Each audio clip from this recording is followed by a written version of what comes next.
This is how to change the date and the time on a Hunter controller. Run position here. Switch it over to date and time.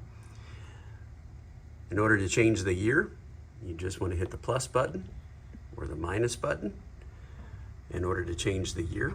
And then in order to move to the date arrow over, that's your month that's blinking right there. In order to change the month, either minus or plus, and then move it over with that arrow to the actual date itself. And again, just plus and minus, that's easy. And then over here, what we're going to see is, you see how this says PM right here? Well, how do you change the PM? You simply keep pushing until you get to AM. But it is PM, and it currently is 12.